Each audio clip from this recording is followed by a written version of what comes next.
अगर आपके भीतर दूसरों के लिए ईर्ष्या है, आप ना चाहते हुए भी अपनी तुलना दूसरों से करते हैं, तो यह कहानी आपके लिए है। एक बार एक व्यक्ति एक महात्मा से पूछता है, महात्मा जी, मेरे जीवन में हर सुख सुविधा है, परंतु फिर भी मैं किसी दूसरे से ईर्ष्या क्यों करता हूँ? मेरे मन में यह ईर्ष्या का भाव क्यों पैदा होता है? वे महात्मा कहते हैं, क्या तुम सच में अपने भीतर से ईर्ष्या के भाव को खत्म करना चाहते हो?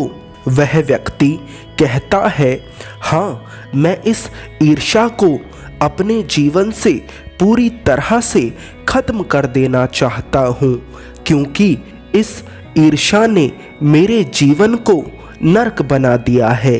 वे महात्मा उस व्यक्ति से कहते हैं, तुम्हारी सबसे पहली सफलता तो यही है कि तुम स्वीकार कर रहे हो कि तुम्हारे भीतर ईर्ष्या है, वरना लोग तो स्वीकार ही नहीं करते। उन्हें अपने भीतर पीड़ा तो नजर आती है, परंतु वे ये नहीं देख पाते कि इस पीड़ा का कारण ईर्ष्या है। वे महात्मा उस व्यक्ति से पूछते हैं, जब तुम किसी निर्धन को देखते हो तब तुम्हारे भीतर क्या भाव पैदा होता है? वह व्यक्ति कहता है, दया का भाव। वे महात्मा पूछते हैं, और जब तुम किसी धनवान को देखते हो तब तुम्हारे भीतर कौन सा भाव पैदा होता है? वह व्यक्ति कहता है, यदि सामने वाला व्यक्ति मेरे बराबर धनवान है तो मेरे भीतर यह भाव पैदा होता है कि मैं उससे ज़्यादा धनवान हो जाऊं। महात्मा पूछते हैं, और अगर सामने वाला व्यक्ति तुमसे ज़्यादा धनवान है तब तुम्हारे भीतर कौन सा भाव पैदा होता है? वह व्यक्ति कहता है, यदि सामने वाला व्यक्ति मुझसे ज़्यादा धनवान है तो मैं चाहूँगा कि मैं उससे भी ज़्यादा धनवान हो जाऊं। वे महात्मा उस व्यक्ति से पूछते हैं, और जब तुम चाह कर भी सामने वाले की बराबरी नहीं कर पाते तब तुम्हारे भीतर कौन सा भाव पैदा होता है?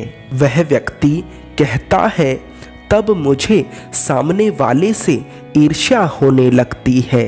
वे महात्मा कहते हैं, बस इसी तरह ईर्ष्या का जन्म होता है।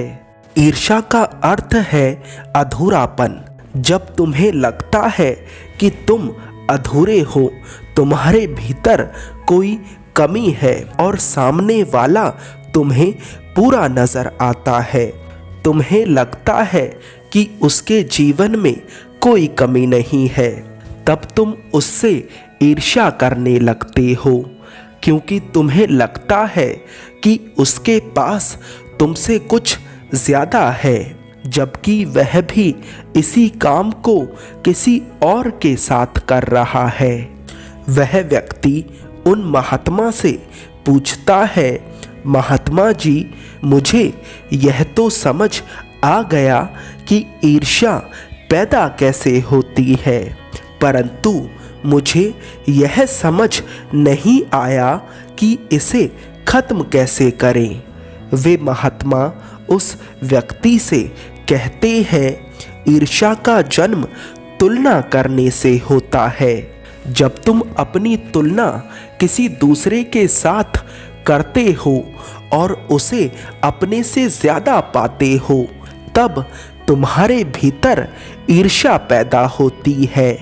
इस ईर्ष्या को खत्म करने का सिर्फ एक ही तरीका है कि तुम सत्य को जान लो, और सत्य यही है कि जिस प्रकार सूर्य की तुलना चंद्रमा से नहीं की जा सकती, उसी प्रकार एक मनुष्य की तुलना दूसरे मनुष्य से करना भी इस जीवन का अपमान है।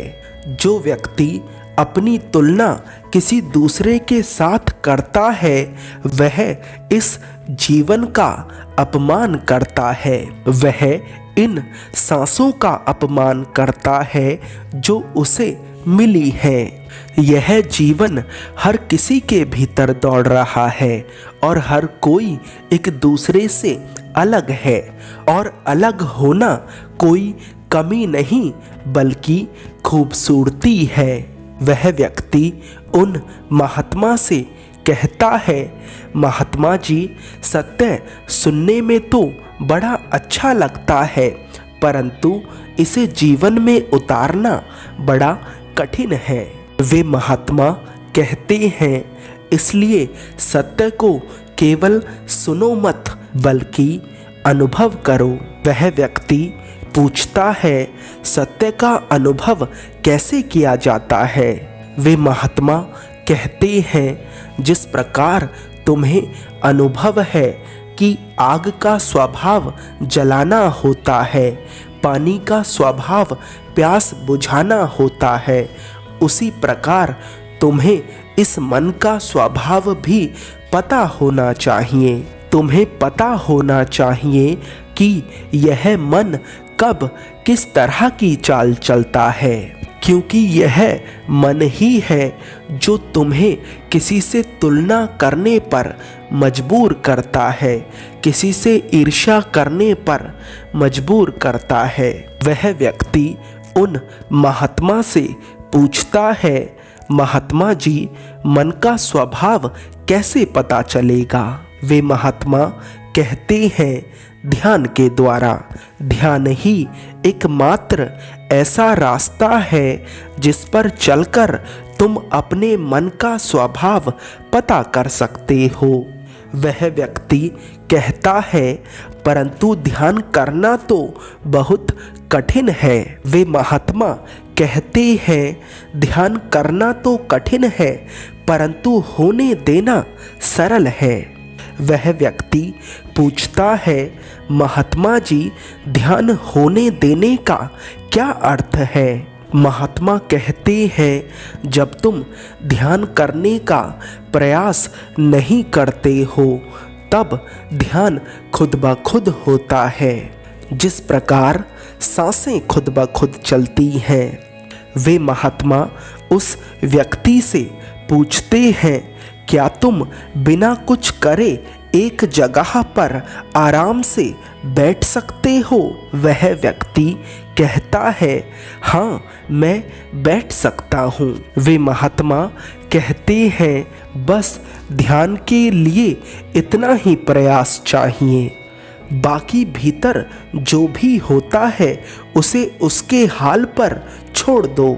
अगर तुम इतना कर पाए तो ध्यान तुम्हारे लिए आसान होगा।